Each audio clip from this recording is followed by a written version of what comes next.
에베소서 6장 17절이고요. 앞부분은 이렇게 주보에 있으니까 주보에 보셔도 됩니다. 오늘 함께 공부할 말씀은 성령의 검을 취하라 하는데 같이 보죠. 17절 같이 읽겠습니다. 또 구원의 투구와 성령의 검 곧 하나님의 말씀을 취하라. 구원의 투구와 성령의 검을 취할지니 그것은 하나님의 말씀이니라 이랍니다. 이제 우리 성경을 이렇게 처리했고 동격으로 처리했고요. 구원의 투구와 성령의 검을 취할지니라. 그것은 성령의 검은 뭐냐? 하나님의 말씀이니라. 성령의 검을 취하라 이 말은 뭐죠? 테이크죠. 가져야 취하라. 성령의 검을 취하라. 예. 기도합시다. 위대하고 거룩한 주 하나님 감사합니다. 하나님께서 내주셔서 오늘도 주의 말씀을 전할 때 주의 영이 함께 하시고 듣는 모든 분들이 마음속에 좀 주의 신선한 기름을 기름 부어 주셔서 저에게 듣는 귀가 있게 하시고 깨닫는 마음이 들어 주시고 또 말씀을 듣는 즐거움 있게 하시고 깨닫는 기쁨 있게 해 주시옵소서. 저희 지각의 눈을 밝혀 주셔서 주의 법에서 나오는 놀라운 것들을 늘 보게 해 주시고 주님께서 가르쳐 주시는 또 말씀해 주신 것을 놓치지 않도록 해 주시옵소서. 믿음과 잘 결합해서 마음의 보고에 쌓아둘 수 있도록 해주시고 숨겨둘 수 있도록 해주십시오. 말씀이 빠져나가지 않도록 해주십시오. 또 부러진 모든 말씀들이 세상의 정욕이나 또 하면 세상의 염려나 아버지는 제물의 속임수나 이런 것들 쾌락들로 인해서 숨이 막힌 일 없도록 해주시기를 원합니다. 또 말씀을 받아서 잠시 기뻐하다가 조그마한 시험이나 환난에도 아버지는 뿌리가 없어 말라버린 그런 것들이 아니라 아버지는 깊이 뿌리를 내려서 열매를 맺도록 해주시기로 또 전능계 주 하나님께서 복을 주셔서 저희가 하나님의 말씀의 사람, 하나님의 사람으로 주 앞에서 인정받도록 해주십시오. 감사드립니다. 주의 승기도합니다. 아멘. 예, 오늘 함께 공부할 본문 말씀은 성령의 검을 취할지니라 합니다. 누가 성경은 어떤 책이냐 물으면 대답이 굉장히 다양합니다. 성경이 어떤 책이냐 그러면 어떤 분은 성경 인류 역사를 기록한 성경은 역사책이다. 처음에 하나님께서 하늘과 땅을 창조하셨느니라부터 해서 인류 역사를 쫙하고 뭐 구약은 주로 이스라엘 역사라 그러고요. 인류의 역사를 기록한 역사책이다. 성경은 인류의 미래를 기록한 그 역사에는 관심 없고 인류의 미래를 기록한 예언서다. 성경하면 기본적으로 성경하면 예언서지. 어떤 사람은 성경하면 역사서지. 어떤 성경은 기본적으로 예언서지. 성경은 예언의 책이다. 성경은 우리의 삶을 나누는 성경 자세히 보면 법전이다. 모세의 율법부터 시작해서 성경 뭐 하라 하지 말라는 다 이 법전이다. 법이다. 성경은 그런 게 아니라 도덕적 교훈이나 영적 감화를 주는 책이다. 성경은 우리를 향한 하나님의 사랑의 편지다. 뭐 등등 저마다 성경의 특성에 대해서 이렇게 말을 합니다. 어떤 분은 성경의 주제는 왕이신 하나님과 더불어 하나님께서 이 땅에 자신의 왕국을 세우실 그 왕국이 성경의 주제다. 킹덤이. 그 성경의 타픽이 뭐냐 그러면 성경의 주 테마, 띠임이 뭐냐 그러면 킹덤이다. 히즈 킹덤. 그분이 예수님은 킹이고 그분의 왕국을 세우시는 것. 이게 성경이다. 성경의 핵심 주제다. 성경의 주제와 특성이 왜 이렇게 다양하냐, 또 왜 이렇게 광범위하냐 하면 성경이 다루는 내용이 그만큼 많기 때문에 성경이 뭐 별의별 걸 다 다루니까 사람마다 그래 관점이 다양한 거죠. 내용이 광범위하단 말이죠. 그 중에 하나가 성경은 무슨 책이냐 그러면 성경은 전쟁의 책이다. 성경은 전쟁을 하는 전쟁의 책이다. 주님은 전사시고 구원의 대장이시고 이스라엘은 하나님의 백성이지만 뭐죠? 하나님의 군대다. 크리스천들은 다 하나님의 백성이지만 뭐죠? 그리스도의 좋은 군사들이다. 하나님의 말씀은 우리의 구원의 말씀이라고 그러죠. 생명의 말씀, 구원의 말씀, 진리의 말씀 말하지만 하나님의 말씀 뭐죠? 예, 성령의 검이다. 예, 한마디로 의의 병기다. 이렇게 이건 무기다 말이죠. 하나님의 말씀은 창이기도 하고 칼이기도 하고 해머, 망치기도 하고 이렇게 성경 한마디로 전쟁의 책이다. 주 하나님은 전사시고 구원의 대장이십니다. 성경은 처음부터 전쟁과 심판을 다룹니다. 하나님은 사람을 주시고 주신 명령이 있는데 창세기 1장 28절을 좀 주목해서 읽어보면 그리고 하나님께서 그들에게 복을 주었더라. 그리고 하나님께서 그들에게 말씀하였더라. 다산하고 번성하라. 그리고 땅을 다시 채우라. 그 다음 그것을 정복하라 이 말씀 있죠. 처음 시작에 내 주님 주신 명령이 뭐냐면 그것을 정복하고 바다의 물고기와 공중의 날짐승과 땅에서 움직이는 모든 생물을 지배하라. 지배하는 건 맞는데 사이에 하나 있어요. 정복하라. 뭘 정복하는 거예요? 아담 때. 아담의 적이 누군데? 뭘 정복하냐고. 정복하라. 주님은 첫사람 아담을 지으시고 그에게 복을 주시고 다산하라, 번성하라, 그리고 땅을 다시 채우라고 하셨습니다. 그리고 그것을 정복하라고 하십니다. 정복이란 말은 적들이 있고 원수가 있다는 말입니다. 이 말은 뭐죠? 정복이란 것은 기본적으로 전쟁이죠. 성경은 처음부터 창세기 1장부터 뭐냐? 전쟁을 다룬다. 침략자들이 있고 원수가 있다. 지금 없다 하더라도 침략자들은 외부에 있다 이거죠. 있다 이거예요. 침략자들이 있다는 것을 전제하는 겁니다. 그 침략자 누구냐? 원수는 누구냐? 그는 다름 아닌 사탄과 그의 천사들입니다. 이들은 둘째 하늘이라 높은 처소들에 있는 자들로서 땅을 노리는 자들이었습니다. 에베소 6장 12절에 이는 우리가 살과 피를 대적하여 싸우지 아니하고 도리어 정사들과 권능들과 이 세상 어둠의 지리자들을 대적하여 높은 처소들에 있는 in high places 높은 처소들에 있는 영적 사악함을 대적하여 싸우느니라. 그러니까 이들은 언제 만들어진 것들이에요?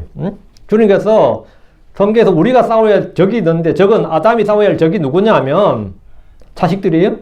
아니잖아요. 마누라야? 누구예요? 주님께서 지금 싸워야 될 정복하라고 했는데 우리가 살과 피를 대적하여 싸우지 않으면 하나님께서 싸우라고 하는데 그 대적 원수가 누구냐고. 그게 정사들과 권능들과 이 세상 어둠의 치리자들과 높은 처소들의 영적 사악함을 대적하여 싸운다. 이 영적 사악함이 갑자기 생겼냐고. 신약에 갑자기 생겼냐고. 아닐 거 아니에요. 언제부터 있었던 거예요? 아담 때부터 있었던 거죠. 아담이 만들어질 때 이미 있었어. 응? 아담 때부터 있었다고. 주목하셔야 됩니다. 성경은 우리가 싸워야 할 적, 이겨야 할 적, 정복해야 할 적들을 언급하고 있습니다. 언급하고 있어요. 그래서 성경을 전쟁의 책이다 해요. 아담은 처음부터 전쟁하기 위해서 전쟁하도록 부름받은 사람이다 이거예요. 그것은 바로 정사들과 권능들과 이 세상 어둠의 치리자들과 그리고 높은 처소들에 있는 영적 사악함입니다. 주 예수님이 광야에서 싸웠던 존재가 바로 사탄이었습니다. 첫 사람 아담이 싸워야 할 존재가 누구였다고요? 사탄이었습니다. 사탄이었어요. 첫 사람 아담은 에덴의 동산에 거했습니다. 거기가 첫 사람 아담이 이 땅, 현 세상에 이 지구촌에 캐피털 CD로 만든 것이 뭐냐? 하나님이 정해주신 캐피털 CD가 뭐냐면 에덴이었답니다. 에덴이 캐피털 CD였다고요. 그는 하나님이 지으신 모든 걸 지배하는 자로서 왕이었습니다. 시편 8편 4절 6절에 보면 사람이 무엇이기에 주께서 그를 마음속에 두시나이까? 사람의 아들이 무엇이기에 주께서 그를 찾아오시나이까? 이는 주께서 그를 천사들보다 조금 낮게 만드셨으며 주님이 아담을 천사들보다 조금 낮게 만드셨다잖아요. 그지? 영적에서 단계가 있어요. 하나님 있고 그룹이 있고 천사가 있고 다음 사람이다. 이거. 그래서 조금 낮게 만드셨으며 영광과 존귀로 그에게 관을 씌우셨나이다. 아담은 관을 씌우셨다. 이 크라운을 씌우셨다. 이 말은 뭐냐? 너는 킹이다 이거죠. 그게 다스리고 지배하는 거죠. 주께서 그로 하여금 주의 손으로 지으신 작품들을 지배하게 하셨나이다. 하니까 이게 뭐야? 도미니언, 지배하게 하셨나이다. 네가 킹이다고. 주께서 모든 것을 그의 발 아래 두셨나이다. 주께서 모든 것을 그의 발 아래 두셨나이다.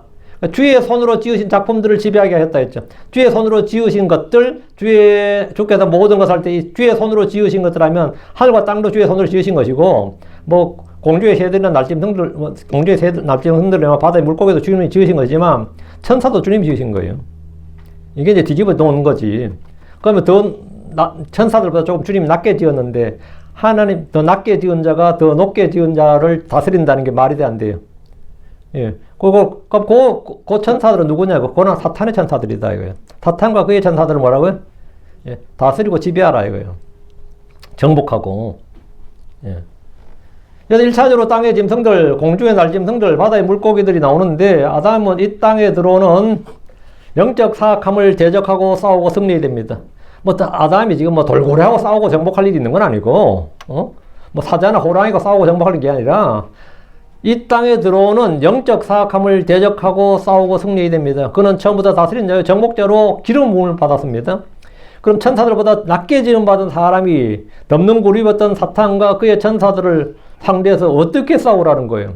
어떻게 싸우라고? 어떻게 대적하고 승리할 수 있습니까? 그럼 이게 치트키를 하나 줘야 돼. 하나님께서 아담에게요, 절대적 절대병기를 하나 주셔야 된다고.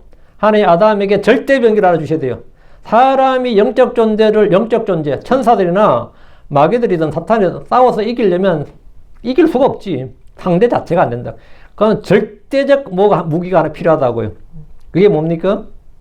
하나님이 사람에게 주신 영적 무기, 아담이 주신 영적 무기가 하나 있는데 성령의 검, 하나님의 말씀입니다. 성령의 검 곧 하나님의 말씀이라고. 하나님 아담에게 레이저검을 주신 게 아닙니다. 핵무기를 주신 게 아니라고요. 하나님께서 그에게 주신 것은 주의 말씀이었습니다. 크리스천들도 마찬가지입니다. 하나님 우리에게 핵무장을 하라, 탄도미사일로 무장하라, 총칼은 기본으로 갖추고 있어라 이렇게 말씀하지 않으시고 우리의 싸움은 혈과 육에 대항하는 것이 아닙니다. 육신을 따라 싸우지 않기 때문에 그런 무기는 필요 없고요. 고린도후서 10장 3절 4절 이는 비록 우리가 육신 안에서 걸을지라도 우리가 육신을 따라 싸우지 않기 때문이라. 우리는 육신을 따라 싸우지 않는다. 이는 우리의 전쟁 무기들이 육신에 속하지 아니하고 다만 하나님을 통해 강력하여 강한 요새들로 무너뜨리기 때문이니라. 그 우리의 전쟁 무기들은 육신에 속하지 않는다. 그 핵무기든 뭐 미사일이든 뭐 대포든 전차든 이런 게 아니라는 거죠. 총칼이 아니다. 우리의 전쟁 무기들 육신에 속하지 아니하고 다만 하나님을 통하여 강력한 요새들도 무너뜨린다. 이게 뭐냐면 하나님께 들어가면 사람이 주신 절대 병기는 뭐였느냐? 응? 절대 무기는 뭐냐? 그럼 뭐죠? 예, 그게 하나님의 말씀입니다. 우리의 전쟁 무기들이라는 말씀에 주목하시면 무기들 있죠. 하나님 성도들이 주신 전쟁 무기들이 있습니다. 방어용 무기들이 있고 공격용 무기들이 있습니다. 하나님 그들에게 성도들에게 빛의 갑옷을 입으라고 하셨습니다. 로마 14장 12절에 밤이 많이 지났고 낮이 가까이 더니라. 그럼 우리가 어둠의 행위들을 벗어 던져버리자. 그리고 우리가 빛의 갑옷을 입자. 빛의 갑옷이란 빛이신 예수 그리스도를 입으라 이 말입니다. 예수 그리스도는 세상의 빛입니다. 사람들의 빛입니다. 참 빛이십니다. 생명의 빛입니다. 그분은 어둠을 밝히는 빛이십니다. 그래서 누구든지 그분을 믿는 자는 어둠 가운데 거하지 아니하고 빛 가운데 거하게 됩니다. 로마 13장 14절 그러나 너희는 주 예수 그리스도를 옷 입어라. 주 예수 그리스도를 옷 입어라. 그리고 육신의 정욕들을 성취하기에 육신에게 기회를 제공하지 말라. 여러분 연극이나 영화나 드라마를 보면 배우들이 저마다 자신의 배역에 알맞는 복장, 분장을 합니다. 그렇죠. 내가 왕의 역할을 맡으면 왕의 분장을 하고 왕복을 입는 거고요. 내가 뭐 장수의 복장을, 내가 장군 역할을 맡았으면 당연히 갑옷을 입는 것이고, 지나가는 행인 역할을 하면 지나가는 행인의 역할로, 경찰에 하면 경찰복을 입는 거고, 군인 역할을 하면 군복을 입는 거예요. 응? 왕의 역할을 맡으면 네가 왕이다. 그러면 왕은 왕복을 입고 머리에 관을 씁니다. 하인의 역할을 맡은 사람은 그에 맞는 옷을 입습니다. 군인이나 경찰은 군복이나 경찰복을 입습니다. 의사 역할을 하면 의사 가운을 입어야 됩니다. 그럼 우리가 세상이라는 무대에서 맡은 역할, 배역이 뭡니까? 크리스천들이 세상에서 맡은 배역이 뭔 것 같아요? 우리는 크리스천들로서 그리스도를 옷 입고 그리스도의 신격과 성품을 드러내 보여줘야 됩니다. 말도 그렇게 하고 행동도 그렇게 된다고. 말도 그렇게 하고. 어둠의 일들을 벗어버리고 세상의 빛으로서의 복음의 빛을 비춰야 됩니다. 어둠의 권능과 어둠의 세력과 어둠의 치리자들과 싸우는 방법은 빛을 비추는 겁니다. 어둠에 관련된 모든 것을 이기는 법은 빛을 비추는 거예요. 이것은 쉽고 단순하지만 가장 효과적이고 강력한 방법입니다. 예수로서는 처음부터 계획했던 말씀입니다. 성경 기록들은 하나님의 영감으로 주어진 말씀입니다. 디모데후서 2장 3절 4절 그러므로 너는 예수 그리스도의 좋은 군사로서 너는 예수 그리스도의 좋은 군사로서 고난을 견뎌내라. 군사처럼이 아니에요. 군사로서지. like a good soldier가 아니고 as a good soldier예요. like가 아니고 as라고. 너는 이미 좋은 군사라고. 너는 예수 그리스도의 좋은 군사로서 고난을 견뎌내라. 전쟁을 하는 어떤 사람도 자신을 이 세상 삶에 얽매이지 아니하나니 이것은 그가 자기를 군사로 택한 그분을 기쁘게 하려 함이라. 그리스도인들은 그리스도의 좋은 군사로 택함 받았습니다. 우리에게 이 세상은 놀이터가 아니라 전쟁터입니다. 우리가 지금 살고 있는 우리가 하루하루 사는데 이 세상은 플레이그라운드가 아니고 배틀필드라고요. 우리 여기는 전쟁터라고요. 우리는 전부 다 소울저들이고요. 우리 크리스천은 전부 다 소울저들이에요. 이거 이제 그래서 여기 이 말씀에 저걸 받아서 만든 자체가 구세군이라고 보셨죠. 구세군 할 때 구세군이 솔저입니다. 응? 군대라고. 구세군 산책이 있고 구세군 맨날 종을 이렇게 해서 문제지. 복음을 전하지 않고 돈을 걷어가지고 연말 되면 돈을 걷어가지고 좀 그런데요. 복음을 전해야 될 사람들이 맨날 돈을 걷으니까 구세군 냄비라 그러죠. 그 구세군 만든 사람 윌리엄 보스라는가 그 사람이죠. 그 사람은 진짜 솔저였어요. 말 그대로. 응? 이 세상은 놀이터가 아니라 전쟁터다. 우리는 전부 다 크리스천은 전부 다 뭐다? 하나님의 그리스도의 솔저다 이거예요. 우리는 싸워야 할 적이 있습니다. 군인은 적이 있어야 싸우는 거예요. 적이 없으면 전쟁이 없을 때 군인은 의미가 없어요. 싸워야 할 적이 있다고. 에덴에서 여자를 찾아오던 마귀는 지금도 산길자를 찾고 있습니다. 전쟁 끝난 게 아닙니다. 지금 우리 휴전 상태가 아닙니다. 정전 상태도 아니고 평화의 때가 아닙니다. 우린 지금 전시 상태예요. 베드로전서 5장 8절에 정신을 차리라 깨어있어라. 왜냐하면 너희의 대적 마귀가 울부짖는 사자같이 두루다니며 그가 삼킬 자를 찾기 때문이라. 승리자가 되지 못하면 패배자가 됩니다. 정복하지 못하면 정복당하게 됩니다. 그건 나의 의지와 상관없어요. 나는 평화를 원하는데 난 평화를 원하는데 그거 다 쓸데없는 소리입니다. 내가 평화를 원한다고 평화가 있는 게 아니라 내가 힘이 있어야 평화를 지키는 거지. 내가 평화를 아무리 원하면 뭐해. 남이 쳐들어오는데. 응? 내가 평화를 원하면 뭐하냐고. 응? 그건 나의 의지로 되는 게 아니에요. 나는 맨날 기도하면서 안식과 평화를 원하지만 마귀가 원하지 않아요. 마귀가. 전쟁터로 나가는 군인들은 기본적으로 온몸을 무장합니다. 하나님이 전쟁 때 입으라고 주신 옷은 하나님의 전신갑주입니다. 주님도 우리를 무장시키신다. 에베소 6장 13절 16절입니다. 그러므로 너희가 하나님의 전신갑주를 취하라. 이는 너희가 악한 날에 능히 버티어낼 수 있고 모든 일을 행하며 서기 위함이라. 그런즉 서서 너희 허리를 진리로 동여매고 의의 흉곽을 입어라. 그리고 화평의 복을 예비한 것으로 너희 발에 신을 신으라. 모든 것 위에 믿음의 방패를 취하라. 그것으로 너희가 그 사악한 자의 모든 불화살을 끌 수 있으리라. 방패가 필요한데 뭐냐? 예, 믿음의 방패. 모든 것 위에 믿음의 방패를 취하라. 그것으로 너희가 그 사악한 자의 모든 불화살을 끌 수 있으리라. 전쟁터에 나가는 무장 군인들은 하나님의 전신갑주를 입어야 됩니다. 진리의 허리띠, 의의 흉곽, 화평의 신발, 믿음의 방패는 모두 적의 공격을 견디기 위한 것입니다. 머리에는 구원의 투구를 써야 됩니다. 완벽한 무장 상태라 하더라도 적을 이기려면 강력한 공격 무기가 있어야 됩니다. 그것은 바로 성령의 검입니다. 에베소 6장 17절에 또 구원의 투구와 성령의 검을 취할지니 그것은 하나님의 말씀이니라. 성령의 검을 취하라는데 그 성령의 검이 뭐냐? 하나님의 말씀이니라. 그래서 또 구원의 투구와 성령의 검을 취할지니 그것은 하나님의 말씀이니라. 에덴에서 첫사람 아담과 여자는 믿음의 방패도 없었고 성령의 검도 없었습니다. 믿음의 방패도 없었고 성령의 검도 없었다고. 그래서 마귀의 공격에 싸워보지도 못하고 패배했고 마귀의 포로가 되고 죄의 종, 정욕의 종, 부패의 종, 사망의 종이 되어버렸습니다. 이제 왕이 졸지 종이 된 겁니다. 하루아침에 모든 걸 다스리는 왕이 졸지에 뭐가 됐든 종이 되어버렸다고요. 마귀의 종이 되어버렸다고요. 사탄이 다가와 의심과 불신의 씨를 뿌릴 때 주께서 이같이 말씀하시니라 했으면 마귀를 간단히 제압하고 정복할 수 있었어요. 이길 수 있었고 정복할 수 있었다고요. 그리고 하나님의 아들들이 땅에 내려서 사람의 딸들을 취한다 이런 거 있을 수 없는 거죠. 아담이 제대로 마귀를 제압했으면 그런 건 없어요. 그런데 그렇게 하지 못하니까 그들이 하나님의 아들들이 땅에 내려와서 마음껏 사람의 딸들을 취하는데 그건 뭐냐? 정복자들이 정복제에 가면 여자들 애들 데려가는 거 똑같은 겁니다. 이게 인류 역사야. 막 지나가고 소설 같아요. 이게 히스토리컬 팩트입니다. 실제 이 역사에 있었던 사실이라고. 주께서 같이 말씀하시니라. 뭐 여자든 아담이든 주께서 같이 말씀하시니라. 너는 동산 나무에서 동산 중앙에 나는 나는 나무에서 열매는 먹지 말라 하셨느니라. 네가 먹는 날에 그날에 반드시 죽으리라 하셨느니라. 하면 끝이에요. 뭐 이거 뭐라 그래요? 응? 뭐 이거 계속해서 깐죽대면 사탄아 물러가라 하면 돼요. 주께 네가 지금 말씀하시니라. 이러면 사탄도 어떻게 할 수 없다. 이게 뭐라? 예, 이게 진짜 주님께서 주신 절대병기였다고요. 이게 성령의 검이었단 말이죠.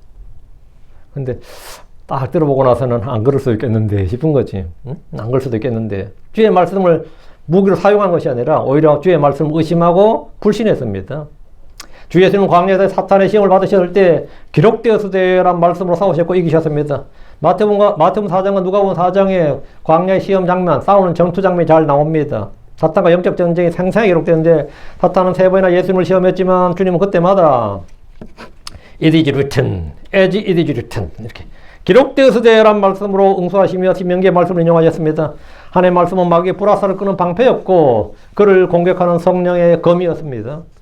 주께서 사람이 빵으로만 살지 않냐고 있는 신명기 8장 3절 말씀이었고 주 너희 하나님을 시험하지 말지니라 신명기 6장 16절 말씀이었죠. 주 너희 하나님께 경배하고 신명기 6장 13절 말씀이죠. 모두 주님은 이 말씀을 인용해서 싸우시고 승리하셨는데 이건 전쟁의 교본과 같은 겁니다. 첫사람 아담이 하지 못했던 것이 마지막 아담 둘째 사람인 예수님께서 광야에서 행하신 전쟁 교본입니다. 이게 전쟁 교본이에요. 예수님은 다른 어떤 것을 쓰지 않고 기록된 말씀으로만 사탄의 화살을 맞고 반격하셨습니다. 이것은 성령의 검을 사용하는 가장 완전한 모범입니다. 예수님께서 계속해서 기록된 말씀을 무기로 사용하자 사탄은 그를 떠나 물러났습니다. 주 예수님이 승리하신 겁니다. 고린도서 6장 7절에 진리의 말씀으로 하나님의 권능으로 오른손과 왼손에 든 의의 병기로 싸울 때 어떻게 싸우냐는 거예요. 진리의 말씀으로 하나님의 권능으로 오른손과 왼손에 든 의의 병기로 의의 병기 진리의 말씀이 바로 의의 병기입니다. 구약의 예언자들 역시 성령의 검을 사용하여 죄와 불법에 빠진 백성들을 책망하고 싸웠습니다. 선견자 사무엘은 사울왕의 불순종을 책망했고 예언자 나단은 주의 말씀으로 다윗의 간음과 살인을 책망했습니다. 똑같은 성령의 검이 그들의 마음을 베었는데 그 반응은 극적으로 대비되었습니다. 사울은 주의 책망의 말씀을 듣고도 죄를 시인하거나 자백하고 회개하는 대신에 감추고 변명했습니다. 그러나 다윗은 주의 말씀이 칼이 되어 자기를 찌를 때 죄를 자백하고 회개했습니다. 사무엘하 12장 13절에 내가 주를 대적하여 죄를 지었노라.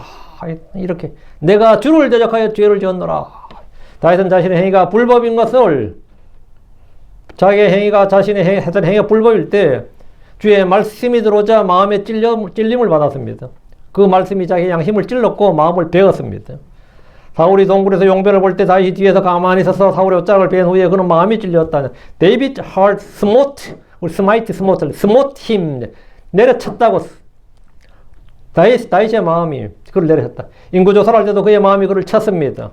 성령의 검으로 주의 말씀은 찌르기도 하고 베기도 합니다. 망치와 같은 주의 말씀은 내리치고 부숩니다. 주의 말씀은 그의 양심, 그의 마음을 내리쳤고 찔렀습니다. 엘리야나 엘리사나 이사야나 예레미야나 아모스와 모든 예언자들이 왕과 백성 앞에서 선포한 주의 말씀들은 우상 숭배와 음행과 폭력으로 찌든 백성들의 죄와 굴복을 드러내고 그들의 마음을 찔러 상하게 하는 성령의 검이었습니다. 예언자들의 사역 전체가 그들의 입에 주신 주의 말씀을 칼처럼 휘둘러 죄와 거짓을 베는 사역이었습니다. 오늘날 죄인들이 복음을 듣고도 믿으려 하지 않는 이유, 주 예수님에 대해서 그렇게 이유 없는 반감을 가진 것은, 아니면 교회에 대해서 그렇게 적대감을 가진 이유는, 또 크리스천들 하면 그래 욕을 하는데 그것은 그들의 마음이 상하기 때문입니다. 다른 종교는 내 마음을 상하게 하지 않는데 이런 예수쟁이들만 내 마음을 상하게 해. 한마디로 기분 나쁘게 한다고. 기분 나쁜 정도가 아니라 나를 죄인이라 그러네, 지옥 간다 그러네, 마귀 새끼라 그러네, 막 이런. 어? 제가 그 전에 이럴 때도 제 상관이 그러세요. 그냥 예수 안 믿는데 아침마다 그 사람 골프 연습장에 가서 골프를 꼭 치고 땀을 쫙 빼고 샤워하고 그러게 출근하는데 집안에 하나 자꾸 자기 보고 마귀 새끼라 해서 미치겠다고 그렇게 분노를 하는 거예요. 나보고 자기가 사람 되게 좋아요. 아니, 나 같은 사람 마귀 새끼라 그러면 세상 누구 나를 쓰면 어떠냐 이거야. 나를 마귀 새끼라 그러면 남들은 그럼 대체 어떻게 보겠냐는 거예요. 나보고 윤 선생 어떻게 생각하지? 맞는데요? 그랬더니 말은 맞는데요. 되게 뻥짜하더만. 말은 맞다고. 그래서 근데 기본적으로 이 성경은 말이죠. 복음을 전하는 사람, 의를 전파하는 사람, 하나의 사람은 기본적으로 사람을 뭐죠? 아부를 떠는 게 아니라 어떤 사람이 우리가 아부를 떨지 않는다고. 기본에 뭐 하죠? 기분을 나쁘게 해요. 근데 크리스천들 중에서 어쨌든 교회 좀 데려오려고 처음부터 시작을 아부를 하는 사람도 있거든요. 아부를 하는 사람은 복음 전하는 거 아닙니다. 아부를 해. 아첨을 한다고. 참, 이거 우리나라 길거리 전도를 제일 많이 하는 사람들이 뭐 도를 아십니까? 이런 사람들이거든요. 그 사람들은 처음 시작이 뭐냐면 아부예요. 응? 아, 기운이, 딱 보니까 외모에 보니까 기운이 좋다. 사람이 뭐 청정한 기운이 느껴진다는 시작부터 아부로 시작해가지고, 응? 끌고 가는데, 우린 처음부터 뭡니까? 예수 안 믿으면 지옥 가요. 이런 식으로 하니까, 응? 그냥 아무리 뭐 선하게 살았어도 예수 안 믿으면 지옥 가는데 기분이 상해요, 안 상해요? 다른 거 다 필요 없고 예수 안 믿는 이유 하나만으로 지옥 간단 말이에요. 그렇다 그래버리면 기분 팍 잡치죠. 응? 기분 팍 잡치지. 그러니까 적대감을 갖고 교회나 크리스천을 대적합니다. 왜? 그 말씀이 그들을 항상 상하게 합니다. 십자가의 복음은 기본적으로 offense입니다. defense가 아니고 offense예요. offense of the cross예요. 응? 자, 그럼 그리스도의 군사로서 성령의 검을 사용하는 방법에 대해서 살펴봅시다. 성령의 검, 하나의 말씀은 단순한 정보가 아니라 성령께서 휘두르게 하시는 실제 무기입니다. 일단 우리는 성령의 검을 취한다, take. 일단 가지라고요. 성령의 검 집에 놔두고 버려두지 말고 일단 성령의 검을 내가 take, 취하라고요. 첫 번째가 take. 성령의 검을 취하라. 군인들이 몸에 무기를 지니듯이 우리 역시 항상 무기를 지니고 다녀야 됩니다. 성령의 검을 소유하려면 주의 말씀을 마음에 쌓아두고 감추어둬야 됩니다. 검을 어떻게 소유합니까? 성령의 검을 어떻게 소유하냐고. 일단 성령의 검을 마음에 쌓아두고 감추어두어야 합니다. 말씀을 마음속에 혼속에 간직하는 것은 성령의 강력한 중화기로 무장한 군인과 같습니다. 주께서는 광야의 백성들의 율법을 주신 후에 신명기 11장 18절에 그러므로 너희는 나의 이 말들을 너희 마음과 너희 혼속에 간직하고 그것들을 너희 손 위에 표적으로 매며 너희 눈 사이에 표식으로 삼을지니라. 응? 너희는 나의 이 말들을 너희 마음과 너희 혼속에 간직하고 너희 마음과 너희 혼에 간직하라고요. 다음에는 손에, 눈 사이에, 몸에 간직하라 이거예요. 우리 성경책을 갖고 다니는 건 몸에 간직하는 거죠. 그걸 읽고 듣고 외우는 건 뭐죠? 깊이 생각하고 암송하는 거는, 묵상하는 거는 마음과 혼에 간직하는 거죠. 무기 없는 군인을 생각해 보십시오. 그들은 더 이상 군인이 아닙니다. 무기가 없어요. 그럼 그거 더 이상 군인이 아니에요. 탈영병이라도 손에 최소한의 무기는 가지고, 탈영병이라도 최소한 무기는 가지고 있습니다. 신명기 6장 6절에 그리고 이날 내가 내게 명령한 이 말씀들을 내 마음속에 둘지니라. 주님은 이 명령을 어디 두라고요? 내 마음속에 두라잖아요. 어떤 사람들은 항상 듣지만 마음속에 가는 말씀이 하나도 없습니다. 즉시 다가오는 사탄에게 모두 빼앗겨버렸기 때문입니다. 또는 마음에서 흘러 빠져나가기 때문입니다. 말씀을 받았으면 그것을 굳게 지켜야 됩니다. 성령의 검을 소유하는 방법은 귀를 기울여서 듣고 거기에 마음을 쏟는 겁니다. 잠언 20장 17절에 내 귀를 기울이고 지혜로운 자의 말씀들을 들으라. 그리고 내 마음을 내 지식에 쏟을지어다. 말씀을 귀를 기울이고, 이거 히어카닉, 경청하고 말씀을 들으라고. 그 경청해서 주의해서 들으라는 거예요. 그리고 내 마음을 내 지식에 쏟을지어다. 잠언 23장 12절 내 마음을 훈계에 쏟아부으라. 그리고 내 귀를 지식의 말씀들에 기울이라. 이게 이게 테이크예요. 성령의 검을 취하는 방법입니다. 성령의 검을 취하라, 소유하라는 말은 주의 말씀을 먹으라는 겁니다. 예레미야 15장 16절에 주의 말씀들이 발견되었기에 내가 그것들을 먹었나이다. 이에 주의 말씀이 내게 기쁨과 마음의 즐거움이 되었나이다. 이는 내가 주의 이름으로 불리기 때문입니다. 오 만군의 주 하나님이시여. 주님은 예언자 에스겔에게 에스겔 2장 8절 사람의 아들아 오직 너는 내가 내게 말하는 것을 듣고 내 입을 벌리고 내가 내게 주는 것을 먹으라. 에스겔 3장 1절에도 그분께서 내게 말씀하셨더라. 사람의 아들아 내가 발견한 것을 먹으라. 이 두 마리를 먹고 가서 이스라엘 집에게 말하라. 여러분 성경책을 발견하거든. 여러분 눈에 잘 띄는 것 2명. 그것을 읽고 듣고 외우고 읊조리고 하여튼 그걸 먹어야 됩니다. 먹어야 돼요. 여러분이 냉장고에 창고에 음식이 아무리 많아도 먹지 않고 배부른 법은 없습니다. 응? 먹지 않으면 배울잖아요. 아무리 성경책 여러분 가득 쌓여 있어도 여러분이 그것을 듣고 생각하고 깊이 생각하고 암송하고 외우고 사용하지 않으면 그것은 여러분 혼에 아무런 유익을 주지 않습니다. 일단 성령의 검을 취했어. 내가 테이크해서 성령의 검을 소유했으면 이제는 사용하는 법을 배워야 됩니다. 검은 방패보다 더 효율적인 방어용 무기이기도 합니다. 검은 찌르는 공격용 무기가 하지만 검 자체가 뭐죠? 방어용 무기예요. 내가 총을 가지고 있다. 총은 누굴 쏘는 거죠. 그런데 내가 총을 가지고 있다는 이유 하나만으로도 뭐가 되죠? 방어가 되죠. 저 사람 총 가졌어. 그러면 공격 못 하잖아요. 응? 어린애라도 제 손에 총 가지고 있어. 그러면 더 겁나. 애들이 그냥 오바리 명중이라고요. 오히려 겨누어 쏘면 안 맞는데 잘못 쏘면 맞아. 오바리 명중이라고. 저 여자 총 가지고 있어요. 이 말 자체가 뭐죠? 이게 그 자체가 방어라고. 제가 미국에서 총기 소유를 저는 적극적으로 찬성합니다. 왜 찬성하느냐? 에이시아는 기본적으로 몸이 작아요. 제가 이 멕시카나 흑인들 한번 부딪혀 보면요. 그냥 슬쩍 부딪혀도 나가 떨어져. 진짜 그러고 보면 한국 사람 옛날에 격투기 레슬링이나 유도나 뭐 권투에서 그 메달 딴 사람들 진짜 영웅들이야.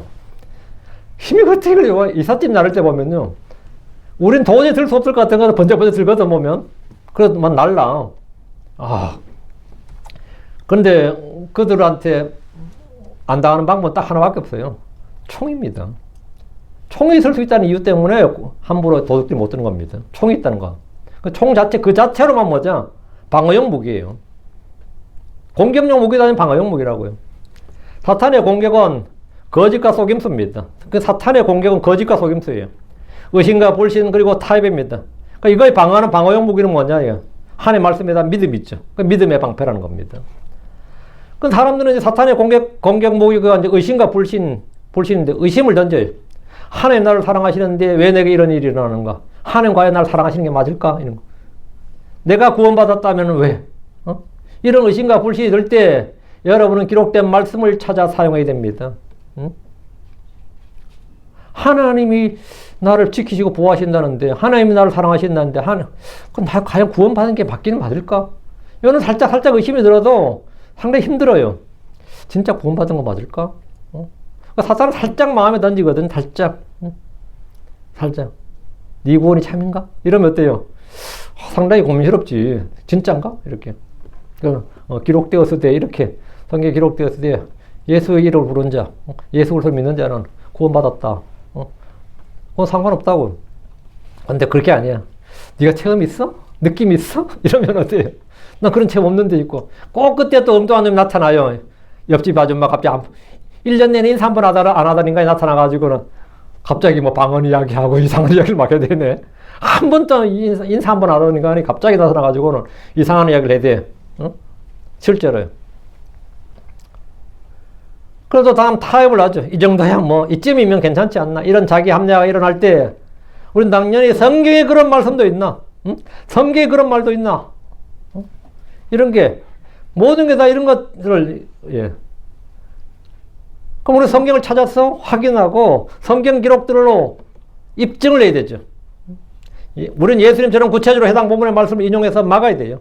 마귀의 속삭임이 올 때 또 사람들도 마귀의 에이전트들이 있어요. 이 땅에 마귀의 에이전트들은 뭐 이웃이나 친구나 보내거든. 갑자기 연락 한 번 안 오던 인간이 와가지고는 갑자기 그런 이야기를 슬슬 해야 되는데 그건 전부 다 나의 믿음을 막 흔들어 놓는 거예요. 응? 그때 우리는 하나의 본문 말씀을 딱 인용해서 그게 검이고 방패다 말이죠. 그럼 내가 내 마음속에도 내가 어떤 상황이 딱 나왔죠. 거짓말을 해야 될 때가 오죠. 거짓말을 해야 될 상황이 딱 오면 너는 거짓 증언하지 말라. 이 말씀이 딱 떠오르는 거예요. 도둑질 해야 될 때 오면 너는 도둑질하지 말라. 이 말씀이 떠오릅니다. 이것이 뭐냐? 그것이 마음속에 있는 말씀이 그걸 이기는 거죠. 제가 예수를 믿고 처음 내 안에 딱 일어난 일이 너는 도둑질하지 말라 했어요. 왜? 제가 고3 때 구원 받았는데 도둑질을 잘했거든요. 왜? 그때 우리 80년대인데 과외 금지 시대였어요. 학교에서 전부 다 밤 10시까지 야간 자율학습 시키다 보니까 정말 집에 잠깐 세수하고 도시락 가지고 집에 잠깐 다녀오겠습니다 하고 1년 내내 동안 학교 살았습니다. 아침부터 이제 밤 10시까지. 응?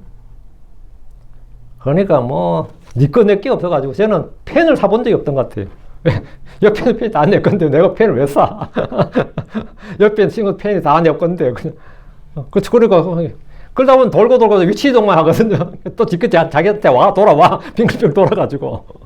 응? 근데 예수 딱 믿고 나서 월요일날 제가 일요일날 예수 믿고 월요일날 학교 갔는데 이제 옆 테이블에 있는 펜 하나 딱 이렇게 잡았어요. 이렇게 딱 잡았는데 이게 못 잡겠더라고요. 근데 처음 나한테 생긴 변화였어. 근데 내가 문방구에 가서 펜을 사봤다니까. 그 처음 샀어. 이게 고3 때 처음 산 펜이야.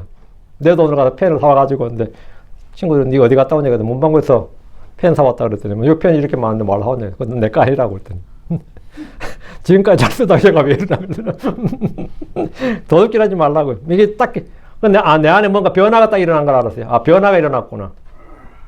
내 안에 뭐가 일어났다. 그렇다고요.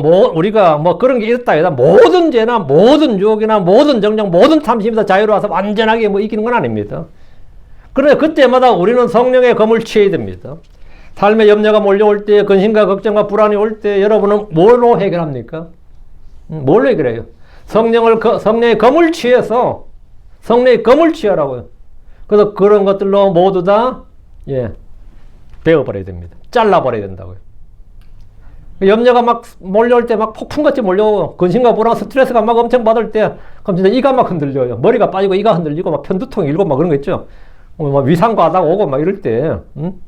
그래서 빌립보 4장에 아무것도 염려하지 말라. 다만 모든 일에서 기도와 간구로 너희가 청할 것을 감사함으로 하나님께 알리라. 이렇게 이 말씀으로 그냥 딱 변해지는 거죠. 성령의 검을 취해서 우리 모든 염려를 완전히 잘라버릴 수 있습니다.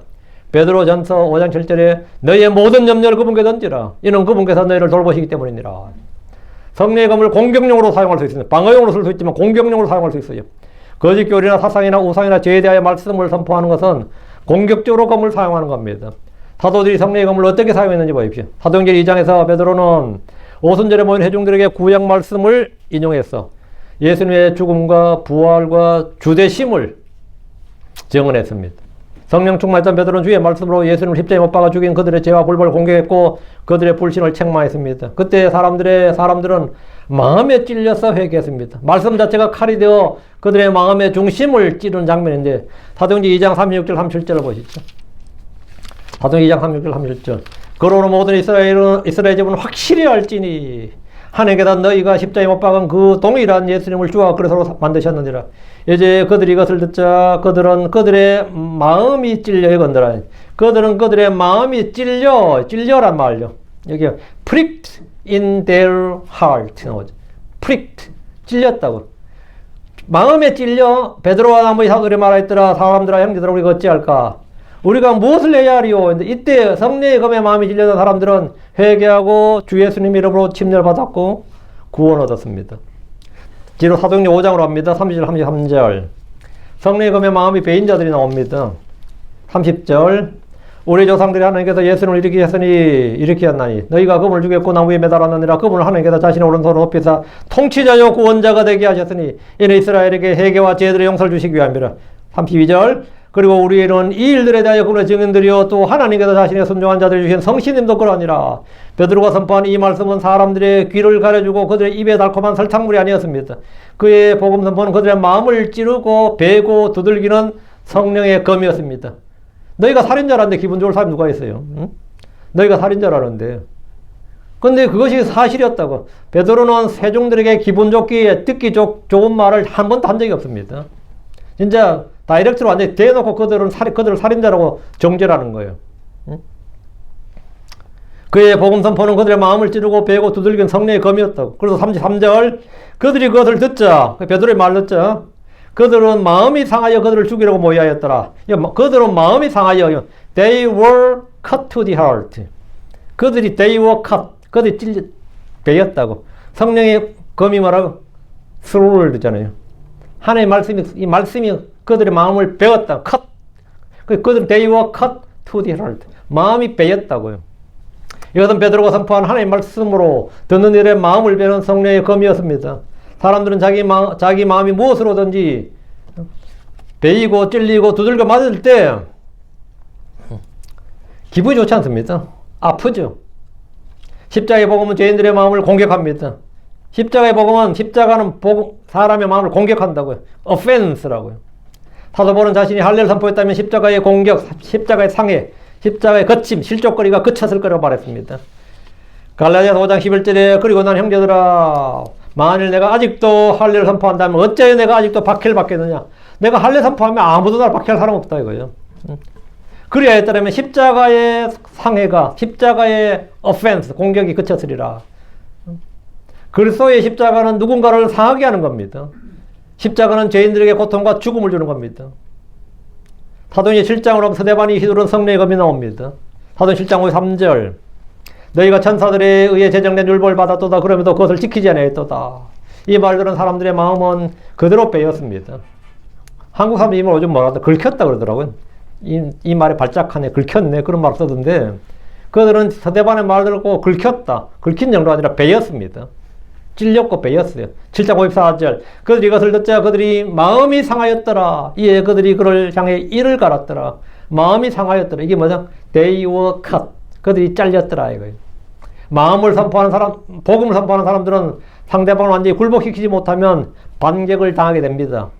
복음 선포의 실패자는 듣는 사람들이 아무런 반응이 없다는 겁니다.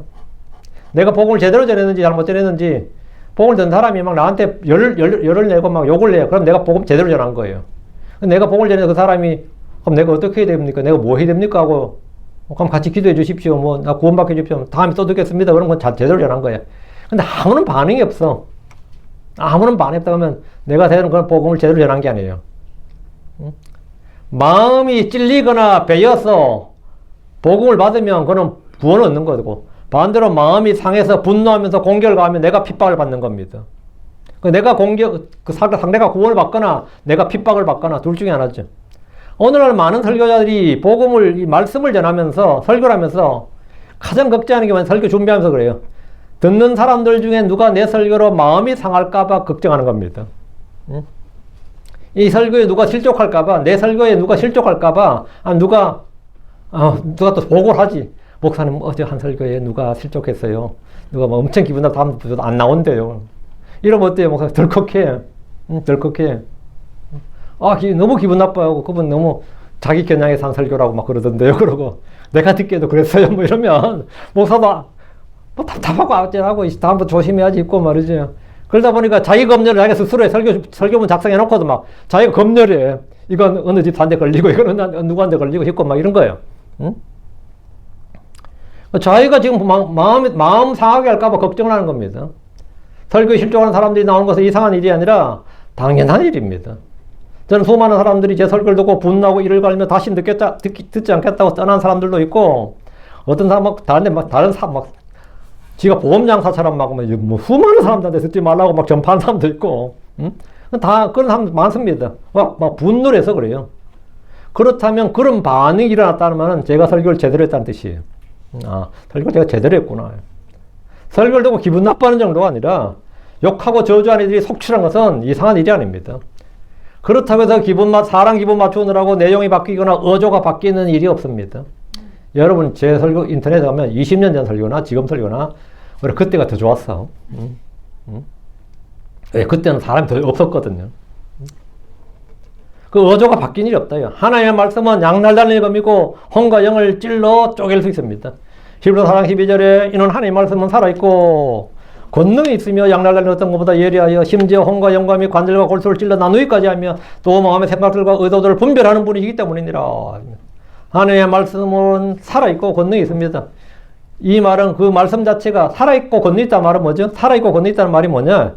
이 말씀은 그 자체가 월킹, 일한다고요. 산속의 숲에 몇 마리의 늑대를 풀어놓으면 그곳은 생태계의 변화가 일어납니다. 늑대 몇 마리를 풀어놓으면 생태계의 변화가 일어나요. 옐로스톤 국립공원에 몇 마리 늑대를 풀어놓았더니 아무리 옐로스톤 국립공원에 아무리 환경 전문가들 불러다가 생태계 복원하려고 해도 복원이 안 됐어요. 돈은 돈대로 쓰고 점점 황폐화되는 거예요. 그럼 누가 아이디어를 내는데 늑대 몇 마리 풀자고 그랬어요. 국립공원에 늑대 몇 마리 풀자고. 늑대 몇 마리 풀어놨으니까 초식동물의 개체수가 조절되었습니다. 거긴 사슴이 너무 많아가지고 그게 다 먹어치고 사슴 노리는 게 전부 다 뿌리까지 나무 뿌리까지 막 뜯어 먹으니까 어떻게 해결이 안 되는데 늑대 팔아놓으니까 사슴 같은 초식동물의 수가 자연스럽게 줄어드는 거죠. 그리고 그들이 한 번 날뛸 수가 없는 거지. 먹을 때도 조심해서 눈치 보면서 먹어본 아이들. 옛날에 마음껏 먹었다가. 그러니까 당연히 식물들과 나무들도 보호가 되는 거죠. 그 초식동물의 개체수가 조절되니까 당연히 초지 파괴가 막아졌어요. 초식동물이 줄면서 버드나무 등 다양한 식물이 회복되었고 식물이 늘어나니까 강의 침식이 줄어들었고 강의 흐름이 안정되면서 물 웅덩이가 생기고 다양한 생물 서식지가 늘어났습니다. 늑대들 덕분에 다양한 중소형 포유류와 조류와 곤충 등이 조화롭게 살아가는 건강한 생태계가 만들어졌습니다. 늑대 몇 마리 풀어놓으니까 간단히 다 해결되어 버렸습니다. 요즘 농가에서 고민 중인 야생동물의 공격도 그거 총포수 사고, 총들, 사냥총 사고, 울타리를 치고, 그래봐야 소용없습니다. 거기 몇 마리 늑대만 풀어놓으면 다 해결됩니다. 몇 마리 늑대만 풀어놓으면, 거기 밭에 내려오는, 그거, 멧돼지니 뭐니 다 해결돼요. 어디 내려와, 감히. 늑대가 없나 못 내려와요. 마찬가지로 사람들의 마음속에 성경 말씀이 들어가면 이보다 더 놀라운 변화가 일어납니다. 주의 말씀이 빛을 주고 명체를 주기 때문입니다. 주의 말씀이 들어가면 범죄가 줄어듭니다. 주의 말씀이 들어가면 범죄가 줄어들어요. 미국의 가장 큰 고민 중에 하나가 청소년 범죄율 증가예요. 마약과 알코올 중독자들이 너무 많이 증가한다는 거. 어릴 때부터 애들이 카지노에 온라인 도박이 있어가지고 게임과 카지노에 벌써 어릴 때 옛날에는 어른 돼서 가는 곳이 카지노였다면 요즘 온라인 도박이 폰에 있단 말이죠. 응? 이걸 획기적으로 줄이는 방법이 뭐겠느냐? 아무리 고민해봐야 소용없습니다. 간단한 방법이 있어요. 예전처럼 학교 벽에다가 십계명을 붙여놓는 겁니다. 벽마다 그냥 십계명을 붙여놓는 거예요. 도둑질하지 말라, 거짓말하지 말라, 살인하지 말라, 음행하지 말라, 이거 간음하지 말라, 이거 붙여놓으면 돼요, 그냥. 근데 그 말씀이 그거 붙여놓는다고 무슨 효과가 있어요? 효과 있어요. 그거 붙여놓으면 범죄를 확 줄입니다. 주의 말씀이 일하는 것을 가시적으로 바로 확인할 수 있어요. 여러분 학교에다 공공 건물에다가 이 주의 말씀을 막 붙여놔요. 그리고 여러분 집에다 주의 말씀을 붙여놓고 곳곳에 붙여놓고 그걸 듣고 읽게 하면 애들이 그걸 읽기는 하겠나 싶어도 붙여놔요. 말씀은 옐로스톤 국립공원에 풀린 늑대들보다 훨씬 더 크고 강하게 일합니다. 훨씬 더 강력하게 일해요. 성령의 검을 버리고 다른 것을 아무리 많이 취해봐야 아무 소용없습니다. 여름 어느 트레이닝 스쿨에 보내고 어디 보내고 학원 보내고 봐야 그 암짝쓸도 없어요. 아무 효과 없습니다. 말씀을 취하라고 다른 걸 취하지 말고요. 아가 3장 8절 그들은 모두가 칼을 차고 전쟁에 능숙한 자들이라 모든 사람이 밤에 두려움을 인하여 그의 칼을 넓적다리 찾느니라. 솔로몬의 용사들은 모두가 칼을 찾고 전쟁에 능숙한 자들이라고 말합니다. 왕의 군대 특히 근접경을 맡은 부대의 병사들이라면 전쟁에 능숙한 자들이어야 됩니다. 주님은 주의 백성 이스라엘을 하나님의 군대라고 말씀하셨고 그들을 군사들로 사용해서 가나안 땅을 정복하셨습니다. 주 예수님은 주의 군대 대장이셨고 그들 앞에 나가서 싸우셨습니다. 시편 24편 8절에 이 영광의 왕이 누구시냐 강하고 능하시며 전투에 능하신 주시로다. 전투에 능하신 주시로다. 주님이 누구냐고요? 강하고 능하신 주, 전투에 능하신 주. 주님은 전쟁의 신이다 이거예요. 주 예수님은 전투에 능하신 주이십니다. 그리고 전쟁을 가르치시는 분입니다. 가나안 정복일 세대들이 죽고 새로운 세대가 나오자 주님은 그들에게 전쟁을 가르치셨습니다. 사사기 3장 2절에 이스라엘 자손의 세대, 즉 적어도 전에 그 전쟁에 대해 알지 못하던 자들에게 전쟁을 가르쳐 그들이 알게 하려 하십니다. 주님께서 전쟁을 한 번도 실전 경험이 없는 자들에게 전쟁을 가르쳐서 그들이 알게 하려 하셨다. 주님이 전쟁을 가르치면 그들이 전사가 되는 거죠. 이스라엘은 사방의 적들에 둘러싸인 고립된 민족이고 국가였기 때문에 전쟁을 가르치는 것은 가장 중요한 일이었습니다. 주님의 가르침을 받으면 전사가 됩니다. 목동이었던 다윗이 늘 궁금했었어요. 일개 목동이었던 다윗이 어떻게 그렇게 군사 전략가가 되고 불패 장군이 되고 정복자가 되었느냐 말이죠. 그냥 베들레헴에서 자라난 그냥 목동이었는데 목동이었단 말은 그 집에서도 찬밥이 되었다 이 말입니다.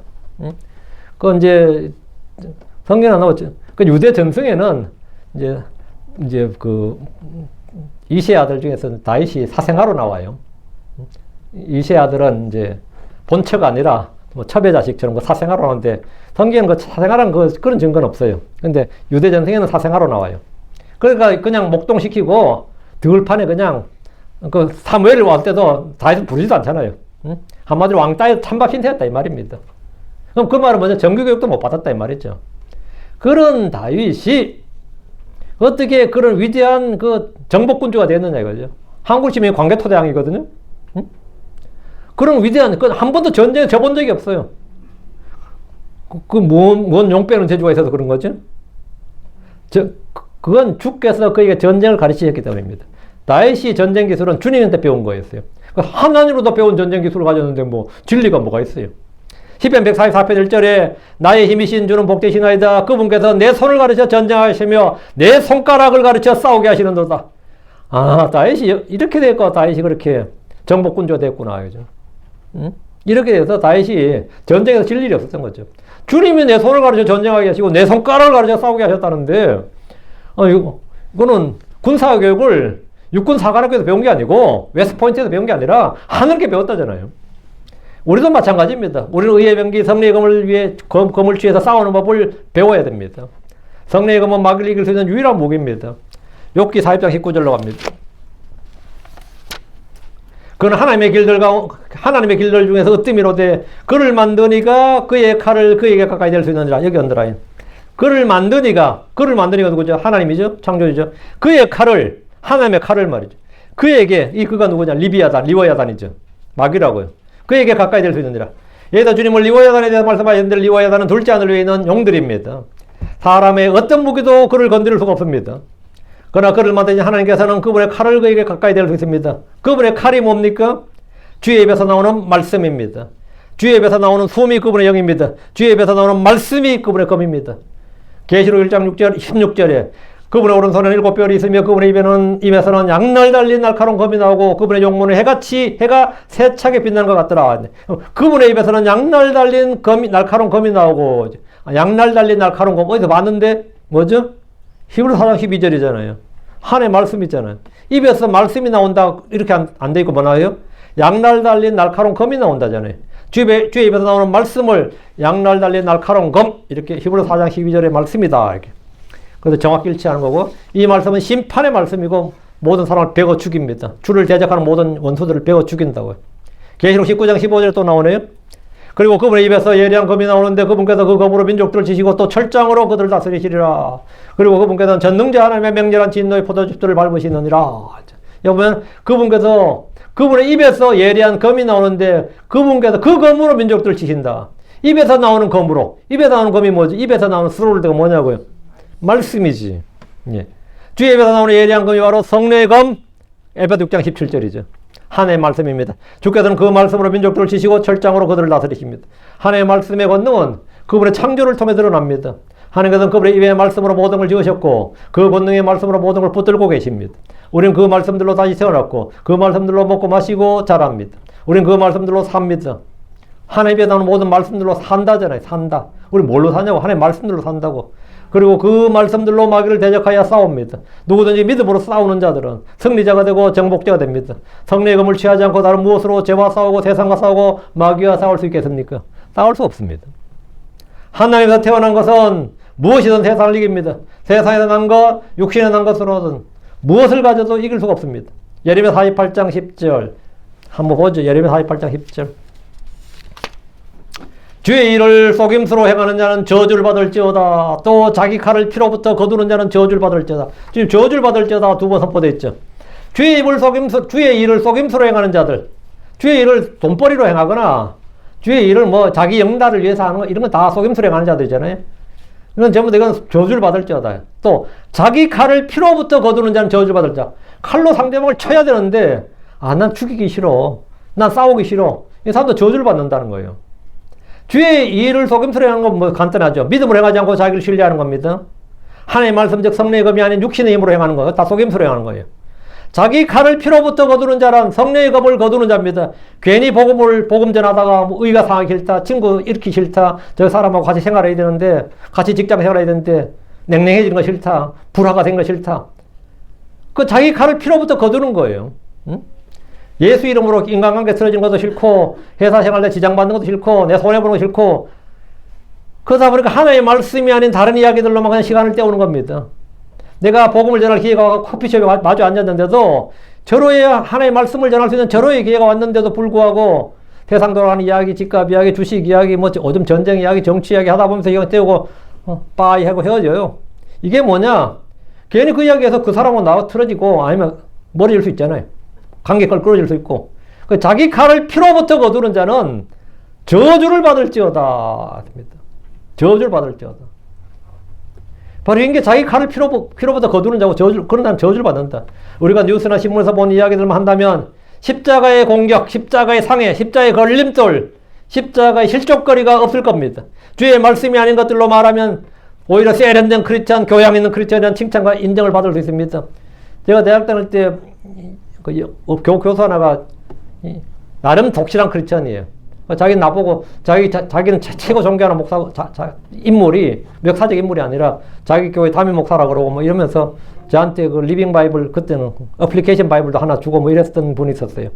응? 그래서 저는 뭐 그때 혈기 말지가 바로 이제 복음을 전했는데 나한테 하는 말이 자기는 복음 안 전한대. 그래 이웃집에 누가 이사 오면 짐을 아무 말도 안 하고 짐을 날라주는데 짐을 날라주고 음식을 나누고 자기는 절대 누구한테 예수 믿어 소리 하고 자기 행동으로 보여준다면 나한테 이제 그렇게 하라 이 말인데 근데 그렇게 아무도 구원 못 받아요. 응? 근데 그거 사람 지금 여기 와서 목사돼 있어요. 지금 내가 인터넷 찾아보니까 목사돼 있더라고. 올랜도에서 목사하고 있더라고. 응? 중간에 이제 그분도 그래서 그 다른 뭐가 있었어요. 그건 나도 느끼고 있었어요. 그래서 중간에 학교 때려주고 휴직하고 그냥 루이스빌 신학교 가서 신학 공부하고 목사 안수 받으면서 이제 교수는 그만뒀더라고요. 응? 그 제가 설교도 한 2편 들어봤는데 영 아니었어. 예. 그 목사님이 이제 그때 교수님인데 나한테 하는 말이 뭐 세련된 크리스찬, 교양 있는 크리스찬. 그 세상 사람들도 그런 말하죠. 자기가 아는 친구나 선배는 크리스찬인데 진짜 괜찮은 크리스찬이래. 진짜 괜찮은 크리스찬이래. 가끔 자기가 술도 한잔하고 이러면서 그 괜찮은 크리스찬이잖아. 또 뭐죠? 자기한테 니처럼 교회 가자는 말을 안 해. 그게 세련된 크리스찬 아닌가? 나한테 예수 믿으라고 강요를 안 해. 나한테 성경 이야기 하나도 안 하고 예수는 옛자도 끄집어내지 않는다. 그게 진정한 크리스찬이지. 니 뭐냐? 이러고 있는 거예요. 그리고 그 사람 뭐 이웃집에 오면 이삿짐 날라주고 뭐 하면 뭐 가서 도와주고 그러면서 자기는 뭐라고 김치 담으면 김치도 나눠주고 하는데 한 번도 예수 예자도 안 꺼집는데 그 사람 입장에서 뭡니까? 저런 좋은 크리스천이 없는 거야. 근데 니는 뭐냐? 말만 하나 도와주는 것도 없을 때 맨날 예수 믿으라고 지옥 이야기해야 되고 성경 이야기해야 되고 니 뭐냐 이거야. 니 같은 몰상식한 크리스천 싫다 이거예요. 난 저런 크리스천이 좋다 이거예요. 응? 저 사람 크리스천인데 나한테 나하고 직장생활 10년 했는데 나한테 예수 믿어서 한 번도 안 했다고. 얼마나 예의 바른 크리스천이냐. 얼마나 나를 존중하는 크리스천이냐. 어떻게 생각해요? 이게 세상에. 근데 성경이 뭐라고요? 자기 칼을 피로부터 거두는 자는 축복받아요? 복받아? 저주를 받을지어다. 자기 칼을 피로부터 거두는 자는 저주를 받을지어다. 그 사람은 나하고 완전 틀어져서 원수되고 저런 인간 때문에 교회 안 간다. 이런 말 들어도 뭡니까? 피를 그냥 흘려. 내가 피 본다, 오늘. 너 피 본다. 난 피로부터 거두지 않는다, 이거야. 내 칼을 피로부터 거두지 않는다. 사생결단 낸다. 네가 날 죽이더니 내가 널 죽이더니 한다. 난 반드시 죽이지 않은 측이었거든요. 그래가지고 내가 살짝 빼면 열받잖아요. 확 찔러가지고 틀어버려야 돼, 그냥. 응? 그리고 완전히 찔러 틀어버려야 돼. 그래야지 되는 거지.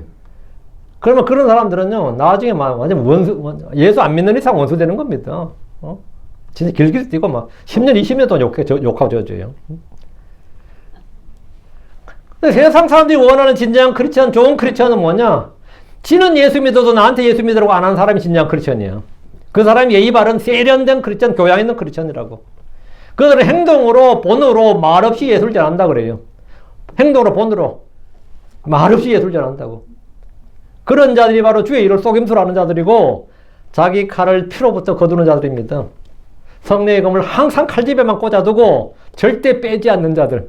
응? 칼집에만 꽂아두고 절대 빼거나 휘두르지 않는 자들이 있어요. 근데 그것은 잘하는 일이 아니라 저주받는 일이다. 우리는 오늘 성령의 검을 취하라 이 말씀 가지고 오늘 여러분이 말씀을 전했는데 성령의 검이 가장 효과적인 믿음의 방패고 가장 효과적인 공격력 무기다. 여러분이 이 말씀을 가지고 깊이 생각해보고 일단 검을 취해야죠. 일단 검을 취해야 되고 검도 없으면 난 검이 없는데요. 그러면 어떻게? 일단 검을 취해야 되고 검을 취한 다음에 검의 사용법을 제대로 배워야 됩니다. 사용법을 배우면 다음에 경험이에요. 계속해서 그 검을 취해서 싸우다 보면 나도 많이 베이기도 해요. 양날선 검이라서요. 가끔 상대방 별려다 내가 베이기도 하고 영도 안 넘쳐가지고 동료를 베기도 하고 별의별 일 다 했는데 또 계속해서 여러분이 검을 단련하고 수련해야 됩니다. 그리고 검법 수련자가 됩시다. 검법을 수련해야지. 기도합시다. 위대하시고 거룩한 주 하나님 감사합니다. 하나님 성령의 검을 취하라 그것은 곧 하나님의 말씀이니라 하신 말씀대로 우리가 하나님께서 주신 말씀을 마음에 숨겨두고 쌓아두고 또 이 말씀을 잘 사용하는 법을 배우게 하여 주시옵소서.